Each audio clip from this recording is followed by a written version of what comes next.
Economics with दीक्षा। आज हम flamingo की थर्ड पोएम पढ़ रहे हैं जिसका नाम है कीपिंग क्वाइट। सबसे पहले हम टाइटल को देखते हैं, इज अ कीपिंग क्वाइट। सबसे पहले हम इस वर्ड को समझेंगे। क्वाइट माने क्या होता है? इज अ शांत, शांत को बोलते हैं क्वाइट। कीपिंग माने रखना, अपने आप को शांत रखना। क्यों रखना शांत? देखते हैं पोएट हमें क्या समझाते हैं। इसका थीम क्या है इस पोएम का? इट प्रोवाइड्स, क्या क्या प्रोवाइड करेगा? To review. सबसे पहले हम इस मीनिंग के ऊपर देखेंगे। रिव्यू माने क्या होता है? रिव्यू माने होता है किसी को बहुत अच्छे से एनालाइज करना, बहुत अच्छे से किसी चीज को अच्छे से देखना। कि मैं अच्छे से देखना, आप समझ लीजिए, एनालाइज करना। टू रिव्यू आवर एक्शंस, हमारे एक्शंस को हमें अच्छे से, जब हम शांत होंगे हम अपने एक्शंस को देखेंगे कि हम क्या कर रहे हैं। कुछ हम गलत तो नहीं कर रहे, कोई डिस्ट्रक्टिव एक्टिविटीज तो नहीं कर रहे हैं, ठीक है। डिसीजंस, अच्छे से जिंदगी में डिसीजन लेना, काम होगी। कोई भी डिसीजन हमें जल्दबाजी में नहीं लेना चाहिए। And right purpose of human existence, ये नहीं कि, और राइट पर्पस की जिंदगी जीने का सही तरीका क्या है, मींस क्या पर्पस है, हम क्यों जिंदगी जीते हैं, इसका पर्पस क्या है। क्या पागलों की तरह भागना, सिर्फ एक कंपटीशन के अंदर रहना, ठीक है, वो तो नहीं है। देखते हैं और क्या है। To look after our own self, own self, अपने आप का भी ध्यान रखना। ये नहीं कि दूसरे हमसे क्या चाहते हैं, हम अपने आप से क्या चाहते हैं, इसका भी ध्यान रखना, ठीक है। और हमें क्या मिलता है अगर हम शांत रहते हैं? Peace of mind, the most important thing. हमें क्या मिलता है? शांति मिलती है माइंड की। That create a feeling of love and mutual understanding. वही, अगर आप शांत रहेंगे और आपके अंदर कैसी फीलिंग्स आएंगी? पॉजिटिव, पॉजिटिव थॉट्स आते हैं आपके अंदर। अगर पॉजिटिव थॉट्स आती हैं तो हम प्यार, दूसरों को हम प्यार देना सीखते हैं। हमारे अंदर म्यूचुअल अंडरस्टैंडिंग आती है, हम एक दूसरे को समझते हैं, ठीक है। आगे हम इस पोएम में और देखते हैं कि पोइट कैसे हमें सिस्टमैटिकली हर चीज को समझाते हैं, ठीक है। पोइट इस पोएम में जो सबसे ज्यादा जिस बात को जोर दे रहे हैं वो क्या है? म्यूचुअल अंडरस्टैंडिंग है और ब्रदरहुड फीलिंग है। तो वो कैसे कहते हैं कि हम इसको किस तरह कर सकते हैं, ये हमारे अंदर किस तरह आ सकती है, तो उसके लिए प्रैक्टिस बता रहे हैं पोएट। देखते हैं, ये कहते हैं, पोएट कहते हैं, now we will count to 12 and we will all keep still, कि हमें 12 तक काउंट करना है। तो 12 तक काउंट करने का ये मतलब नहीं है कि आप 1 2 3 4 कर रहे हैं। ये एक सिंबॉलिक एक्सप्रेशन है। सिंबॉलिक एक्सप्रेशन का क्या मतलब होता है? कहने का एक ढंग है, यानी कि आपने अपने आप को थोड़ी देर के लिए शांत रखना है, शांत रखना है। कहते हैं सिंबॉलिक एक्सप्रेशन है। एंड रिमेन काम एंड स्टिल, हमें शांत रहना है। टू इंट्रोस्पेक्ट, इंट्रोस्पेक्ट का क्या मतलब होता है? किसी भी चीज को अच्छे से जांचना या देखना। और फॉलीज माने अपनी गलतियों को अच्छे से देखना, वो कहला, उसमें इस प्रैक्टिस में हम ये सीखते हैं, ठीक है। उसके बाद पोएट क्या कहते हैं? For once on the face of the earth, let's not speak in any language. कह रहा, वो जो प्रैक्टिस हम आपको बता रहे हैं उसके अंदर आपने कोई लैंग्वेज भी नहीं बोलना है, क्योंकि उस लैंग्वेज, जो लैंग्वेज है वो किसको जन्म देती है? भेदभाव को जन्म देती है। तो क्या कहते हैं? लैंग्वेज ब्रीड्स, ब्रीड्स माने जन्म देती है, किसको देती है? डिस्क्रिमिनेशन, भेदभाव आ जाता है। किस तरह का? जब भी आप बोलेंगे हमेशा आप अपने बारे में अपनी ही तो तारीफ करेंगे कि मैं ऐसा हूं, आप ऐसे हैं, तो वो डिस्क्रिमिनेशन आ जाता है, ठीक है। उसके बाद let's stop for 1 second and not move our arms so much. कहते हैं आपने उस ड्यूरेशन में, जो मैं आपको प्रैक्टिस बता रहा हूं, उसके अंदर आपने कोई एक्टिविटीज भी नहीं करनी, कोई एक्टिविटी नहीं करनी। स्टॉप डूइंग एक्टिविटीज, कुछ भी नहीं करना है अगर आप एक प्यार और एक किसमें म्यूचुअल अंडरस्टैंडिंग में आना चाहते हो, ठीक है। अब नेक्स्ट स्टेंजा में पोएट हमें क्या समझाते हैं? It would be an exotic moment. Exotic moment क्या होता है? जो बहुत अच्छा, जिसमें हमें बहुत शांति मिलती है, is an exotic moment of peace. पहले हम आपको बताएं कि जो टीचर्स होते हैं, जो एग्जाम्स में आता है ना, वो कोई भी पार्टिकुलर वर्ड भी आपसे पूछ सकते हैं, तो आपको ना सबका मीनिंग आना चाहिए, जो कि आपको नोट्स 100% हेल्प करेंगे, ठीक है। एग्जॉटिक मोमेंट होगा, कौन सा मोमेंट? जब आप शांति से थोड़ी देर बैठेंगे, कोई एक्टिविटीज नहीं करेंगे, वो बहुत ही एक्सोटिक मोमेंट होगा, क्योंकि वो आपको शांति देगा, वो आपके माइंड को शांति देगा, राइट? उसके बाद विदाउट रश, विदाउट इंजन। ये विदाउट रश और विदाउट इंजन का क्या मतलब है? Without rush means this is the expression, क्या ये एक सिंबॉलिक एक्सप्रेशन है, hubbub of modern life. Hubbub of modern life का क्या मतलब होता है? कि जिंदगी का शोर शराबा, हर जगह हर कोई बस भाग रहा है, किसी के पास थोड़ा सा भी टाइम नहीं है बैठने के लिए, सोचने के लिए भी, तो ये क्या है? Is the hubbub. तो विदाउट रश, विदाउट इंजन, ठीक है? उसके बाद we would all be together in a sudden strangeness. हम एक ना, जब हर कोई इस एक्टिविटी को करेगा, जब हर कोई इस प्रैक्टिस को करेगा, तो उससे क्या होगा? हर कोई एक दूसरे के बारे में सोचेगा, प्यार आएगा, ब्रदरहुड फीलिंग आएगी, म्यूचुअल अंडरस्टैंडिंग आएगी, और एक बहुत ही स्ट्रेंज सा एटमॉस्फेयर होगा हर जगह, ठीक है? जैसे हम देखते हैं exotic moment of peace, right? अगर एग्जाम में आता है तो आप लिख सकते हैं। उसके बाद rush and engine, symbolic expression, कहने का तरीका है, क्या है? ऑफ हबब। हबब क्या होता है? शोर शराबे को बोलते हैं, ठीक है? Hubbub of modern life competition, बस हर कोई भाग रहा है, हर कोई इस शोर में कि यस कि हमें सबसे आगे जाना है, राइट? उसके बाद सडन स्ट्रेंजनेस, ये क्वेश्चन भी आता है। सडन स्ट्रेंजनेस कैसा, कब होगी sudden strangeness? When we stop our activities for some time, जब हम अपनी सारी एक्टिविटीज को कुछ टाइम के लिए रोक देंगे, ठीक है? And do self introspection, हम क्या करेंगे? सेल्फ इंट्रोस्पेक्शन करेंगे, कि हम देखेंगे हम कहाँ गलत हैं, ठीक है? क्योंकि जनरली हम लोग दूसरों को गलत ठहराते हैं, लेकिन जब हम सेल्फ इंट्रोस्पेक्शन करेंगे ना, तो अपनी गलतियां भी नजर आएंगी, ठीक है? उससे क्या होगा? To understand where we are going and what we are doing. जब हम सेल्फ इंट्रोस्पेक्शन करेंगे, तभी हमें पता लगेगा हम कहाँ जा रहे हैं, क्या कर रहे हैं, और as a result brotherhood feeling prevails everywhere. Prevails का क्या मतलब होता है? कि बस फिर तो उसी का ही राज होगा, कि हर जगह हर कोई एक दूसरे को समझेगा, कहीं कोई लड़ाई नहीं होगी, ठीक है? अब नेक्स्ट स्टेंजर में पोएट क्या समझाते हैं? Fisherman in the cold sea would not harm whales. देखिए, हर कोई ना, किसी का भी एग्जिस्टेंस ना यहाँ पे बेकार नहीं है। हर कोई भी जीव है वो एक दूसरे पे इंटरडिपेंडेंट है, सब एक दूसरे पे डिपेंडेंट है।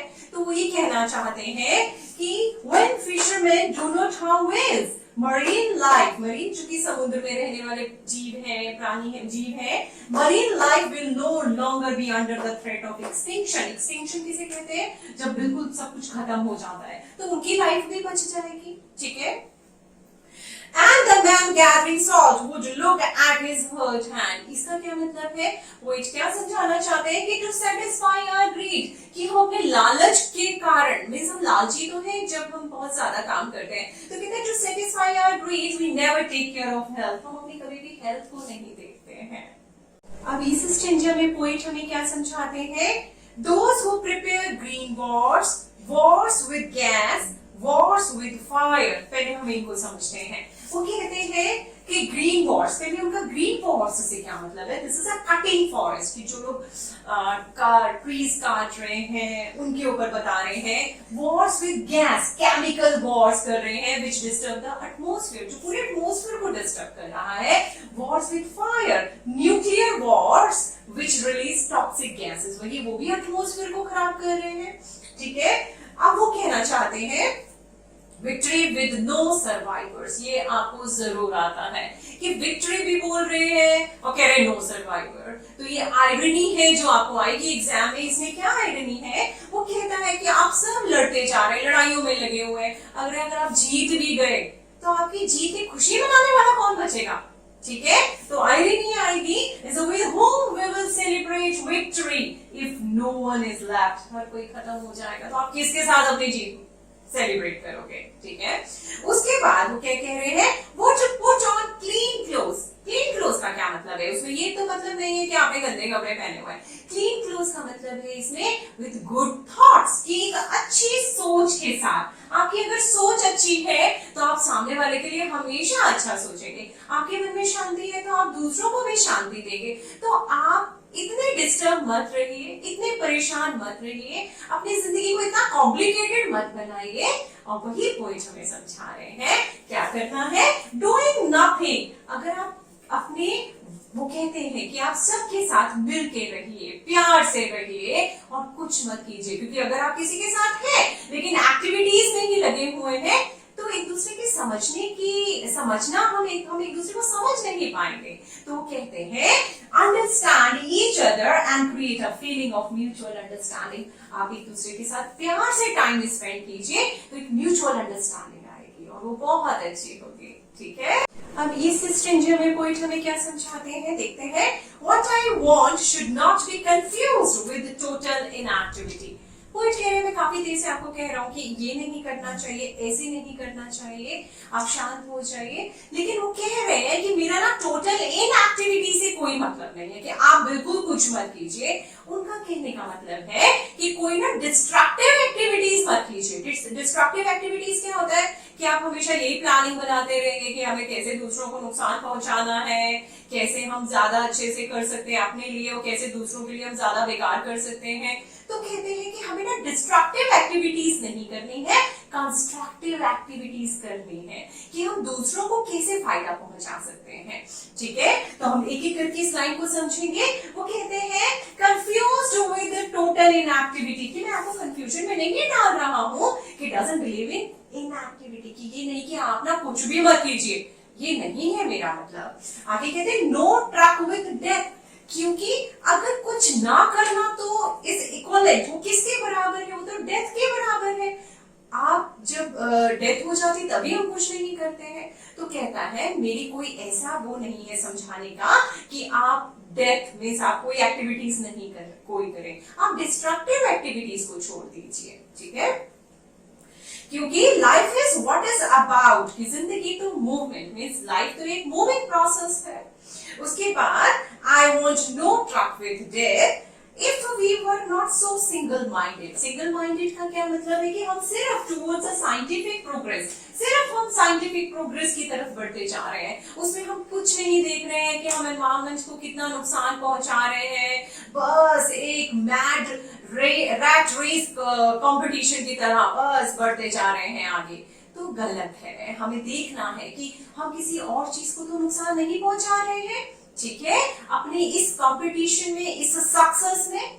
ठीक है, उसके बाद वो क्या कहते हैं about keeping our life moving, उसके बाद कहते हैं and for once good to do nothing, और अगर हम कुछ भी नहीं करते हैं, perhaps a huge silence might interrupt this sadness।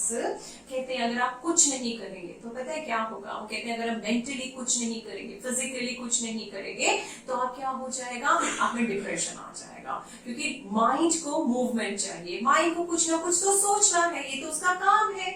अगर वो आप बिल्कुल कुछ नहीं सोचेंगे तो क्या होगा, आप बिल्कुल अकेला सा महसूस करेंगे, आप कहेंगे कि नहीं आप तो मैं बिल्कुल किसी लायक ही नहीं हूँ। तो वो कहता है ये आपको डिप्रेशन की तरफ ले जाएगा, और जो डिप्रेशन है वो तो फिर आपको डेथ की तरफ ले जाता है। वही पॉइंट कहना चाहते हैं of never understanding ourselves and of threatening ourself with death, कि अगर आपने अपने आप को ढंग से नहीं समझा तो आप क्या करेंगे, आप डेथ के पास चले जाएंगे और आपकी डेथ हो जाएगी। वो वही बता रहे हैं, कह रहे हैं ह्यूज साइलेंस, अगर इतना बड़ा साइलेंस कि भाई हमने कुछ नहीं करना, तो कह रहे हैं with when we do nothing we find ourself isolated. Isolated का मतलब क्या होता है कि जब हम कुछ नहीं करेंगे तो फिर हम बस अकेले बैठे रहेंगे, कुछ नहीं करना एंड ऑल, ना कोई कंस्ट्रक्टिव एक्टिविटीज करनी है, तो वो गलत होगा। Then we go into the depression, हम डिप्रेशन में चले जाएंगे। ठीक है, क्योंकि माइंड को कुछ ना कुछ चाहिए, लेकिन जो भी चाहिए वो कुछ ना कुछ का मतलब है कि कंस्ट्रक्टिव एक्टिविटीज, हमेशा सबके लिए अच्छा सोचना, वही माइंड को पीस देता है। उसके बाद which take us near to death, अगर हम डिप्रेशन में आ जाएंगे तो उसका दूसरा नाम फिर डेथ ही है। अब लास्ट स्टेज हमें पॉइंट क्या समझाते हैं, देखते हैं। Perhaps the earth can teach us as when everything seems dead and later proves to be alive। क्या कहते हैं poet? During winter the earth is covered with snow, कि विंटर सीजन में जब सब जगह बर्फ जम जाती है, सीज में, ट्रीज में सब कुछ बर्फ से जब ढक जाता है, जिसकी वजह से मूवमेंट नहीं होती, सीज में वाटर की मूवमेंट नहीं होगी, ट्रीज, लीव्स, कहीं कोई मूवमेंट नहीं होती है. There is no movement in seas and trees, everything goes to sleep. सारे नेचर में हर जगह शांति सी आ जाती है, कहीं कोई मूवमेंट नहीं होती है.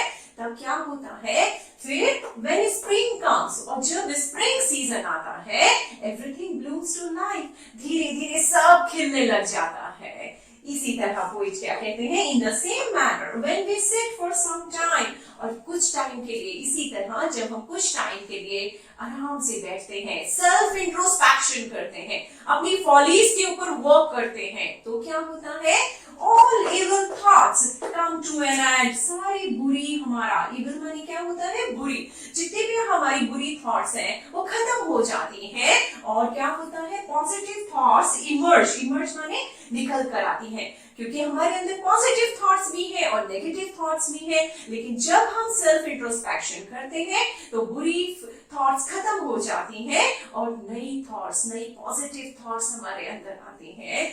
And our mind that create a feeling of mutual understanding. और वही पॉजिटिविटी की वजह से क्या होता है, हम एक दूसरे को समझते हैं, और जिसकी वजह से कोई कहीं लड़ाई नहीं होती, ब्रदरहुड फीलिंग क्रिएट होती है और म्यूचुअल अंडरस्टैंडिंग की फीलिंग क्रिएट होती है.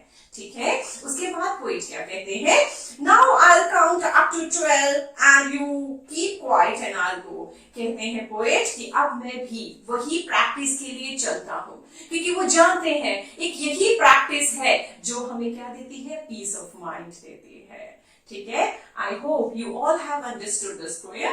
If you have any kind of doubt, you just write in comments box, I will show you help. Bye.